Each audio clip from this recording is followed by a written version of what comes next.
NTV time, जनता की बात जनता के साथ।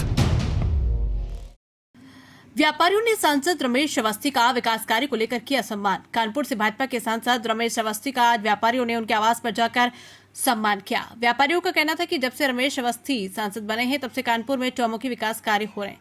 इसी को लेकर आज सभी व्यापारियों ने उनके आवास पर आकर उनका सम्मान किया। तो वहीं सांसद रमेश अवस्थी ने कहा कि व्यापारी मेरे आवास पर मेरा सम्मान करने आए थे।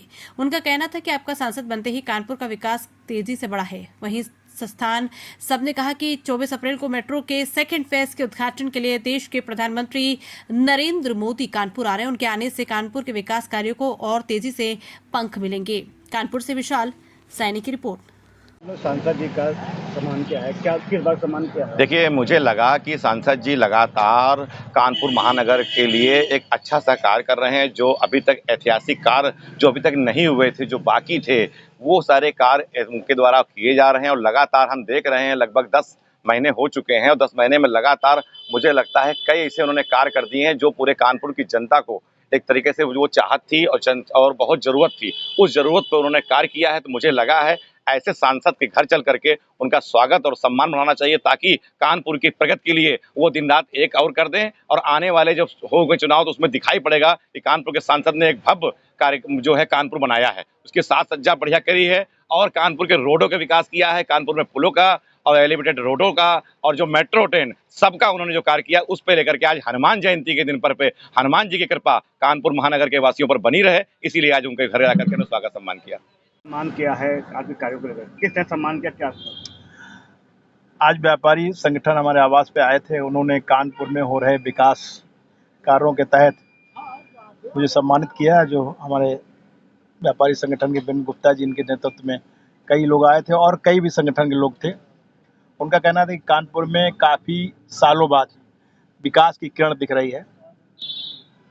इसके लिए मैंने कहा उनसे कि माननीय प्रधानमंत्री जी को मैं धन्यवाद देना चाहता हूं, माननीय मुख्यमंत्री जी को धन्यवाद देना चाहता हूं, जिन्होंने कानपुर के विकास को प्राथमिकता में लिया। और मैंने जो भी कानपुर के विकास के संबंध में उनसे कहा, सभी परियोजनाओं की लगभग उन्होंने स्वीकृति दी। माननीय प्रधानमंत्री जी मेट्रो का उद्घाटन करने के लिए अभी 24 तारीख को आ रहे हैं और माननीय मुख्यमंत्री जी रहेंगे। और तमाम, चाहे ग्रीन पार्क हो, चाहे कानपुर की 21 साल से मांग थी एलिवेटेड रेलवे के ट्रैक की, जो उसकी भी सौगात माननीय प्रधानमंत्री जी के आशीर्वाद से मिली है।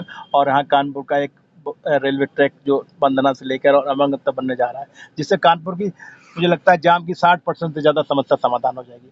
उसके बाद जाम की समस्या को ही लेकर हमने माननीय नितिन गडकरी से बात की थी। वो भी एक प्रोजेक्ट स्वीकृत हो गया है, जो रामा देवी से लेकर और गोल चौराहे तक एक रोड, एलिवेटेड रोड बनने जा रहा है। मुझे लगता है उसके बनने के बाद और जाम की समस्या समाप्त हो जाएगी। साथ में एक मरियमपुर से लेकर वहाँ सचान गेस्ट हाउस तक जो उत्तर और दक्षिण में जो जाम लगता था, उसकी समस्या के बारे में माननीय मुख्यमंत्री जी को अवगत कराया था। तो उसकी भी प्राथमिक स्वीकृति माननीय मुख्यमंत्री द्वारा दे दी गई है। मुझे लगता है ये 3 अगर फ्लाईओवर, रेलवे ट्रैक बन जाते हैं तो उसके बाद कानपुर बिल्कुल जाम मुक्त हो जाएगा। इसके अलावा तमाम विकास, चाहे शिक्षा हो, स्वास्थ्य हो, खेल हो, पर्यटन हो, इन सभी क्षेत्रों में कानपुर में बहुत बड़ा काम हो रहा है। जैसे आउटर रिंग रोड की बात की जाए, आउटर रिंग रोड बनने के बाद कानपुर की दिशा और दशा सुधर जाएगी। 93 किलोमीटर का आउटर रोड बन रहा है, जिसको कानपुर से लिंक किया जा रहा है। इसके बाद जो है कानपुर में लगभग 4.5 लाख वाहन आते थे, वो वाहन अब नहीं आएंगे, जिससे प्रदूषण मुक्त भी कानपुर होगा और साथ में जो दुर्घटनाएं होती वो भी समाप्त हो जाएंगी। ग्रीन पार्क की बात की जाए, जो हमारी धरोहर है, ऐतिहासिक विरासत है हमारी, उसको बिल्कुल बर्ड क्लास बनाने के लिए माननीय मुख्यमंत्री जी ने कह दिया है कि ये ग्रीन पार्क जो है बर्ड क्लास ग्रीन पार्क बनाया जाए। इसके बनने के बाद कानपुर के जो हमारे क्रिकेट प्रेमी हैं, क्योंकि कानपुर का जो क्रिकेट है, आज भले ही पूरे देश में और प्रदेश में लोग क्रिकेटर हैं दुनिया में, लेकिन कानपुर के लोगों में क्रिकेट एक उनकी संस्कृति का हिस्सा बन गया है।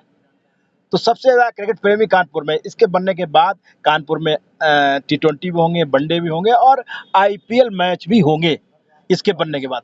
तो तमाम चीज़ें, चाहे चिड़ियाघर के जीर्णोद्धार की बात हो, चाहे बिठूर के पर्यटन को पर्यटन स्थल के रूप में बात हो, तमाम, चाहे लाल इमली को पुनः चालू करने की बात हो, माननीय प्रधानमंत्री से मैं स्वयं मिला ताकि जो यहाँ की जो मिलें हैं, बंद मिलों के खंडार, ये कैसे कानपुर के युवाओं के रोजगार का माध्यम बने, इसके लिए मैंने माननीय प्रधानमंत्री से बात की और माननीय प्रधानमंत्री जी ने आश्वासन दिया है कि वो जल्दी यहाँ कुछ ऐसा कराएंगे ताकि ये खंडहर रोजगार का माध्यम बने।